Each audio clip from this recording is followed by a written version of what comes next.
Hi guys, अब हम पहुंच चुके हैं पार्ट नंबर 3 पे, जहां पर हम बात करेंगे डू और डज की और सेंटेंसेस बनाएंगे नेगेटिव। अभी तक हमने बात करी है फर्स्ट फॉर्म की, फिर हमने बात करी ही और शी की। अब हम बात करेंगे डू और डज की, जहां पर सेंटेंसेस नेगेटिव बनाए जाएंगे।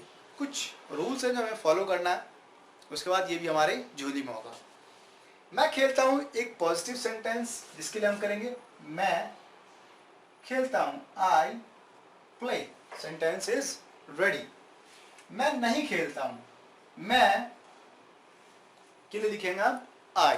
टावर आ गया, हमें रूल पता लग गया कि भैया रूल है हमारा फर्स्ट फॉर्म। सेकंड रूल हमारा फर्स्ट फॉर्म प्लस एस और एस विद ही और शी, तो एस और एस तो लगेगा नहीं। नेक्स्ट हम देखते हैं कि सेंटेंस हमारा नेगेटिव हो चुका है। तो सेंटेंस जब भी नेगेटिव होगा तो हम इन प्रोनाउंस के साथ कुछ हेल्पिंग वर्ब का इस्तेमाल करेंगे। वो कैसे होता है वो देखते हैं। आई के साथ हमेशा हम लगाएंगे डू, यू के साथ हमेशा हम लगाते हैं डू, दे के साथ हमेशा लगता है डू, वी के साथ लगता है डू, ही के साथ लगता है डज, शी के साथ लगता है डज। देखिए ही और शी थोड़े से अजीब तरीके से रिएक्ट करते हैं। ये घर में सबसे स्पेशल लोग हैं, तो स्पेशल लोगों को स्पेशल ट्रीटमेंट चाहिए होता है। सब कहते हैं चलो हम डू से काम चला लेंगे, ही और शी कहता है नहीं जी हमें तो कुछ ज़्यादा चाहिए, हमें चाय के साथ बिस्कुट भी ला के दो, राइट। तो इनके साथ हमने एस और एस का ऑलरेडी सप्लाई दिया हुआ है। तो एक्चुअली थोड़ा सा इजी चैप्टर है, क्योंकि हमें इस रूल पे अब ध्यान नहीं देना है। क्यों? जहां पर सेंटेंस नेगेटिव होगा हम सिर्फ इस रूल के बारे में बात करेंगे, चाहे वो ही हो चाहे शी हो, कोई फर्क नहीं पड़ता, राइट। अगर हम ध्यान से देखेंगे तो ही और शी के साथ एस और एस ऑलरेडी लगा हुआ है। तो वो कहते हैं ना कि पकी पकाई खीर मिल गई है, हमें उसका इस्तेमाल करना है, उसे खाना है, राइट। जब भी सेंटेंस नेगेटिव होगा सिर्फ रूल नंबर 3 याद आएगा, और कोई भी रूल नहीं, राइट। आगे बढ़ते हैं। मैं नहीं खेलता हूं, सेंटेंस नेगेटिव हो गया, नॉट आ गया। और नॉट जब भी आता है डू डज लेकर आता है, ये हमारी पंच लाइन है, ये हमारा नारा है। नॉट जब भी आता है डू डज लेके आता है, ये हमें याद रखना है बस, राइट। तो अब हमारा सेंटेंस नेगेटिव हो गया और हमें पता है कि अब हमें डू डज का इस्तेमाल करना है। आई के साथ हम लगाएंगे डू, तो यहां पर हम लिख देते हैं। सेकेंड पंच लाइन हमारी क्या है कि नॉट हमेशा फर्स्ट हेल्पिंग वर्ब के बाद आता है। हेल्पिंग वर्ब हमारा ये है। अब इसके बाद हम लिख देंगे नॉट। अब रूल कहता है do does plus first form. अब हमें फर्स्ट फॉर्म लिखनी है। फर्स्ट फॉर्म क्या हमारी? प्ले। सेंटेंस हमारा रेडी हो गया, रूल्स हमने सीख लिए। पहला रूल क्या है कि नॉट जब भी आता है डू डज लेके आता है, फिर नॉट हमेशा फर्स्ट हेल्पिंग वर्ब के बाद आता है। ये वो रूल्स है जो आपको कभी भी नहीं भूलने हैं अगर आप चाहते हैं कि अंग्रेजी सीखें।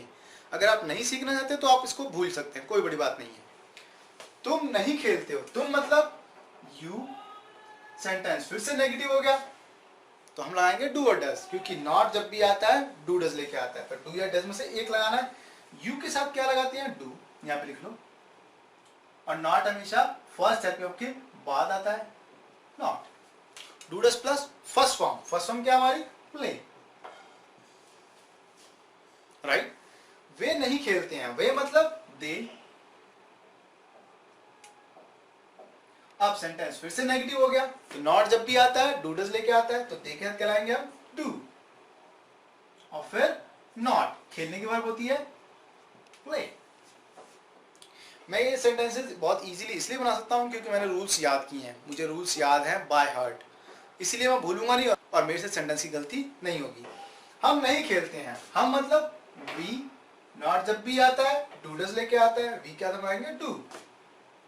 और फिर not. Do does plus first form. First form क्या हमारी हुई? Play, right. वह नहीं खेलता है, वह मतलब ही।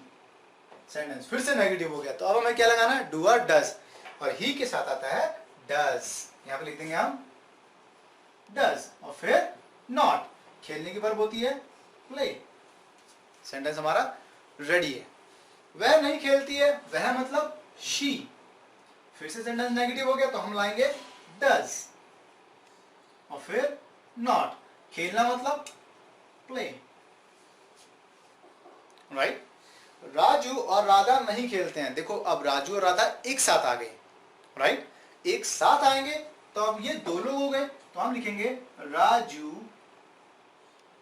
And Radha do not play,